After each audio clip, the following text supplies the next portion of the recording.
This Week with Bob Mueller on News 2. This week, it's heartbreaking. You realize that you don't know what it feels like to be that family, but you know that it must be awful. You know that it must be painful. You know that it must be scary. You know that it must feel a little bit hopeless. And that's a tough thing to watch.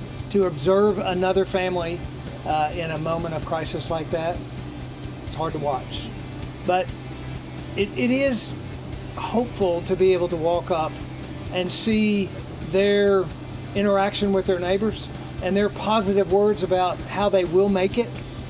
Governor Bill Lee absorbs the power of Mother Nature as he tours tornado-ravaged Middle Tennessee with a promise of help. It's been challenging during the closures, pedestrians not realizing that this area is even open. A bombing, COVID, and lack of business has decimated businesses on Nashville's historic 2nd Avenue.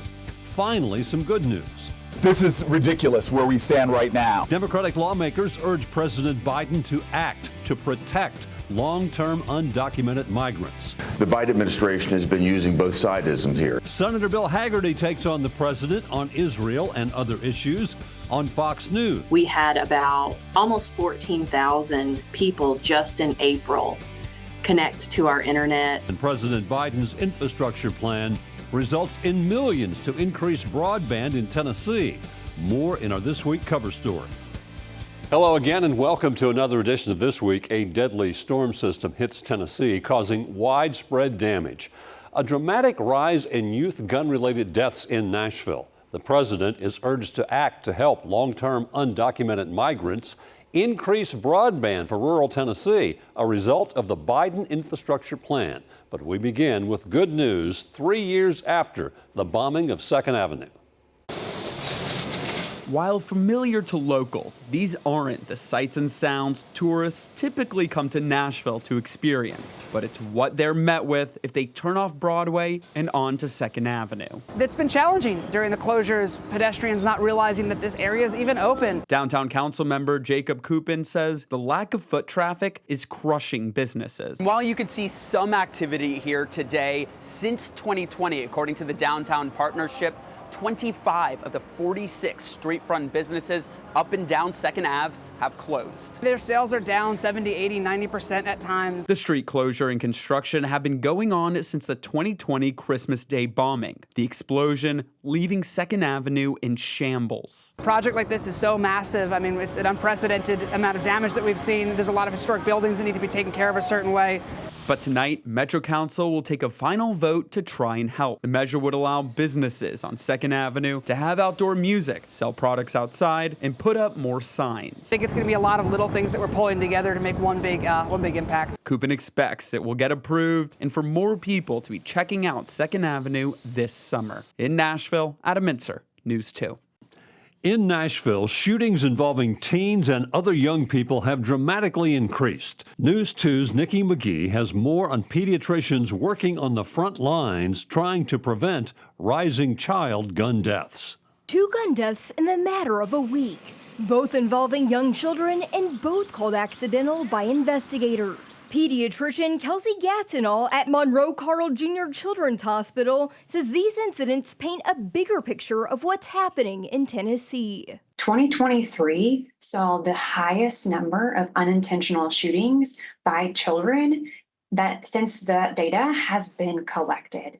So we know that this is something that's happening over and over and over again. According to Everytown for Gun Safety, in 2023, there were at least 24 unintentional shootings by children, leading to 6 deaths and 18 injuries. In Tennessee, we had the 3rd highest number of those shootings by children.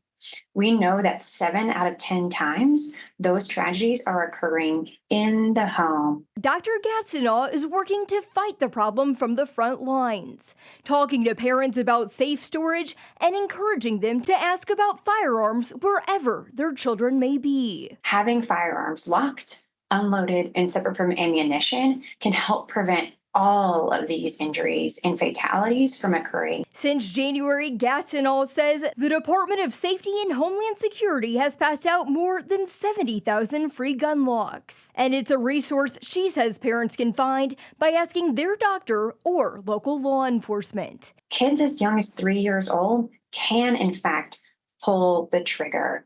And when they're younger, sometimes that means that they might be pulling it on themselves, but they also might be pulling it on someone else unintentionally. And so it's upon us as the adults to really understand how we can help keep them safe. Nikki McGee, News 2. Democratic senators and representatives are calling on President Biden to act to protect long-term undocumented immigrants. The group wants the president to streamline pathways to legal status for undocumented spouses of U.S. citizens, family caregivers, and other long-term residents. Washington correspondent Basil John reports. This is ridiculous where we stand right now. New Jersey Democratic Senator Cory Booker and other lawmakers urged President Biden to protect people who are undocumented but have been in the U.S. for a long time. This is the time for executive action. This is the time to stand up and do what is right. Massachusetts Democratic Senator Ed Markey wants the president to streamline the process to legal status for undocumented spouses, caregivers, and other long-term residents. But millions of undocumented immigrants currently live in fear of separation from their families, a broken immigration system that lacks fairness and due process, which leaves many families with no escape from deportation. But some Republicans question why the Democrats who push for this do not urge the president to take action at the southern border. It's outrageous. Missouri Republican Senator Eric Schmidt says there are plenty of ways for the president to get immigration back to how it was under the previous administration. So my hope is that he'll come to his senses and actually, reinstate something like Remain in Mexico or help the Border Patrol agents by, building more of the wall. But Senate Democratic leader Chuck Schumer criticized any Republicans who talk about fixing the border when they had the chance to pass the border security bill months ago. The border bill they killed in Congress will linger over them like stink on garbage. Schumer says Democrats will challenge Republicans to join with them again on border reform. Reporting in Washington, I'm Basil John. The defense secretary confirmed the U.S. is withholding a military shipment to Israel. The move comes as Israel prepares for a military invasion of Rafah despite U.S. warnings. Tonight, with Israeli forces pummeling targets and expanding operations in Rafah, the U.S. for the first time acknowledging a major policy shift, pausing a shipment of thousands of bombs to Israel. Late today, President Biden giving his strongest warning yet. Civilians have been killed in Gaza as a consequence of those bombs, but it's just wrong. We're not going to supply the weapons and the artillery shells used. I've made it clear to Bibi and the War Cabinet, they're not going to get our support if, in fact, they go in these population centers. Israel is growing increasingly frustrated with the U.S. over the decision. The concern is that the 3,500 bombs in that shipment could be used in Rafah, where more than 1 million civilians are sheltering. Officials pointing specifically to the destruction caused by 2,000-pound bombs in civilian areas, bombs that can flatten buildings, their destructive power reaching hundreds of yards beyond a target. Bombs responsible for the deaths of thousands of civilians. The president's strong statement in the movement into Rafah putting pressure on all sides to reach a deal on a ceasefire with the lives of many in Gaza and the fate of more than 100 hostages seized by Hamas in the terror attack on Israel hanging in the balance. Martha Raddatz, ABC News, Washington. Now to our This Week cover story. A major investment in Rutherford County and the surrounding area. The state of Tennessee awarded $25 million in federal grants to companies looking to expand broadband access in the region. News 2's Adam Mintzer has details on just when people can expect faster internet speeds and how this investment can change lives in Middle Tennessee.